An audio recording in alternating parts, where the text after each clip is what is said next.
Je veux vivre pleinement de mon activité. Je veux être libre. Je veux vivre en abondance. Je veux me sentir légitime. Je veux aider un maximum de personnes. Je veux apporter du bien-être au plus grand nombre. Je veux avoir des résultats rapides. Je veux que les gens reconnaissent mon super pouvoir. Je veux avoir un impact positif sur le monde. Mais au fait, comment on fait pour arriver à tout ça ? Bienvenue sur Wellness Impact, le podcast dédié aux entrepreneurs du bien-être et du mieux-être.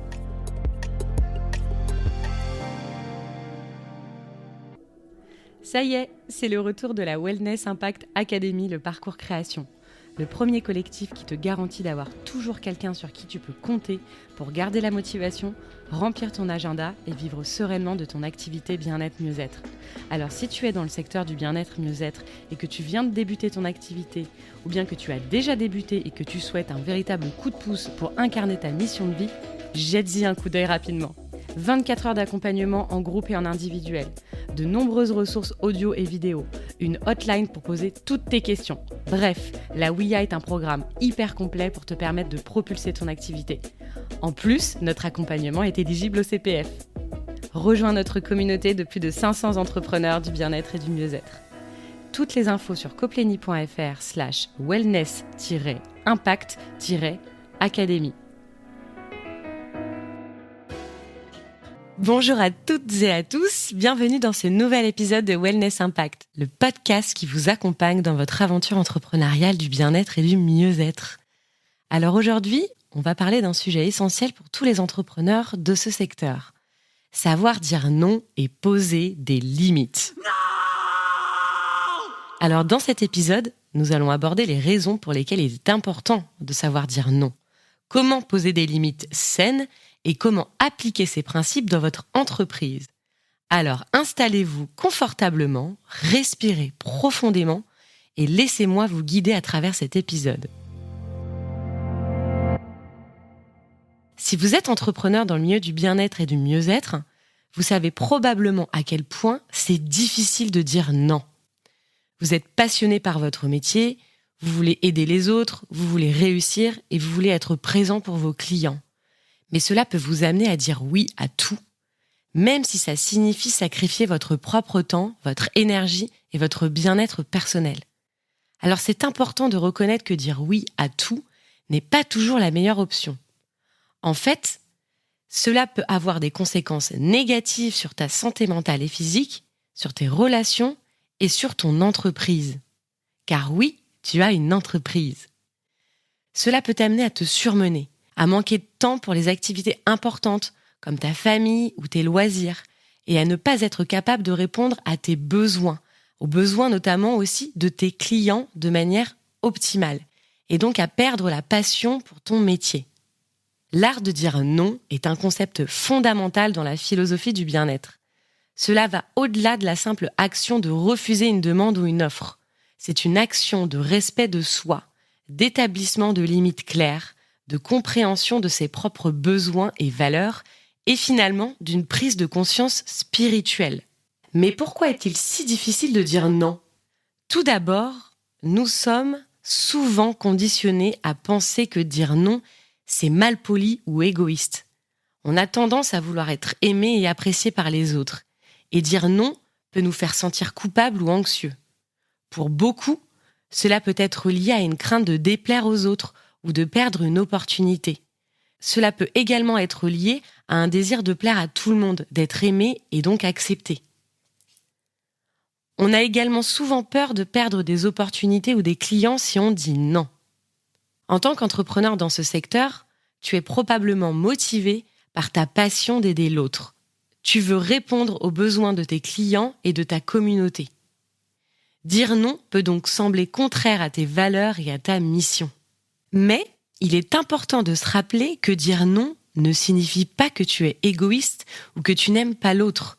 Cela signifie simplement que tu es conscient de tes propres limites et que tu veux t'assurer de pouvoir répondre aux besoins de tes clients de manière efficace et donc de maintenir un équilibre sain entre vie professionnelle et vie personnelle.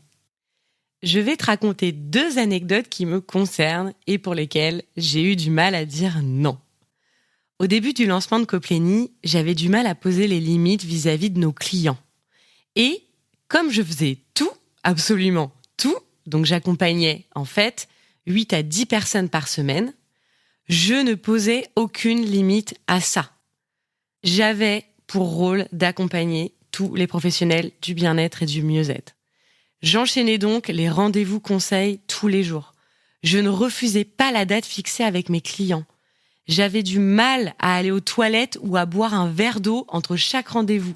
Oui, ça paraît fou, mais c'était la réalité. Résultat de ne pas avoir écouté mon corps ni mon énergie, il m'est arrivé de devoir annuler certains rendez-vous car j'étais épuisée. Ouh là là, je t'entends déjà me dire que c'est pas bien et pas très respectueux. Mais je n'avais pas le choix à ce moment-là. Comme je ne m'étais pas écoutée et je n'avais pas écouté mes besoins, eh bien voici le résultat. Et résultat également, je n'avais plus de vie personnelle. Je passais mon temps à donner des conseils aux autres. J'arrivais même plus à m'appliquer des conseils à moi-même. Deuxième anecdote, j'ai eu aussi du mal à dire non lorsqu'on parlait de prix. Ce sujet y revient souvent, le prix, et donc savoir dire non quand c'est pas OK avec soi-même, avec nos valeurs. Je voulais arranger tout le monde. Je n'avais pas conscience qu'à un moment donné, je devais aussi me rémunérer pour mon travail fourni. Et mon travail fourni, ça se compte en heures, mais ça se compte aussi en investissement et en énergie que je donnais, que je livrais aux autres. Et je suis restée dans cette situation de ne pas me rémunérer pendant plus de 2 ans. Bon, c'est souvent le cas quand on monte sa boîte, vous allez me dire. Mais là, cette conséquence commençait à me peser et c'était surtout étroitement lié au fait que j'acceptais toutes les conditions, tant sur le prix de mes prestations, le temps accordé, que ce que je faisais aussi avec mon équipe. Tout pour les autres et rien pour moi. Voilà un peu les anecdotes concrètes que j'ai pu vivre. Mais il y en a beaucoup d'autres. Alors, comment apprendre à dire non et à poser tes limites de manière efficace ? Voilà quelques actions que tu peux mettre en place dès maintenant. 1. Établis tes priorités. Avant de dire oui ou non à une demande, prends le temps de réfléchir à tes priorités et surtout à tes valeurs, à qui tu es. Est-ce que cette demande est alignée avec tes objectifs et avec tes aspirations ? Si ce n'est pas le cas, il est plus facile de dire non en sachant que cela ne t'éloigne pas de ton chemin personnel.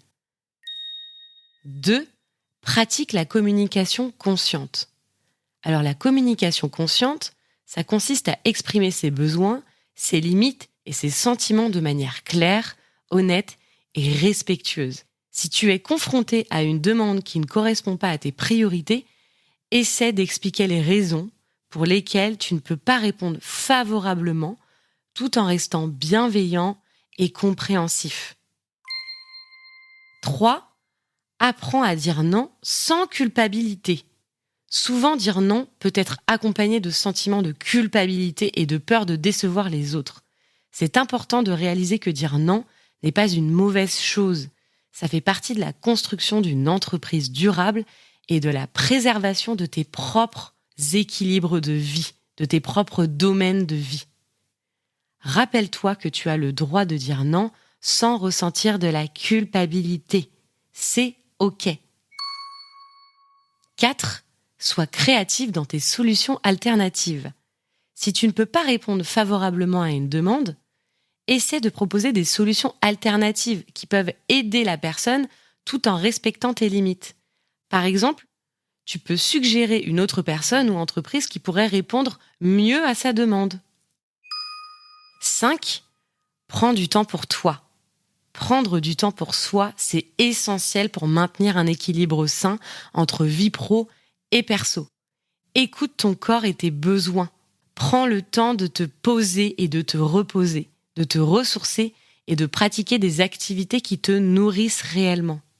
C'est important également de se rappeler que dire non de manière professionnelle et respectueuse est une compétence que tu peux apprendre et perfectionner avec le temps.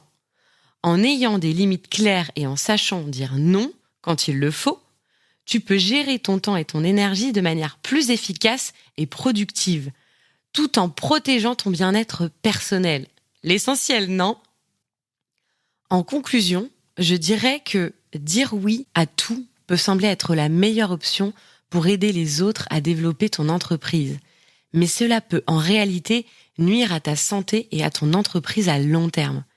Cela aussi peut t'aider à te concentrer sur ce qui est vraiment important pour toi et pour ton entreprise, pour ton activité, tout en protégeant ton bien-être personnel et ton efficacité professionnelle. Let's go!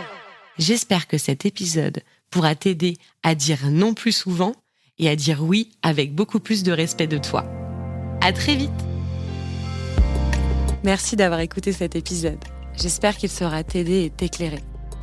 N'hésite pas à le diffuser à un maximum de personnes. Et n'oublie pas de t'abonner sur mon compte Instagram léa.misspoulet. À bientôt!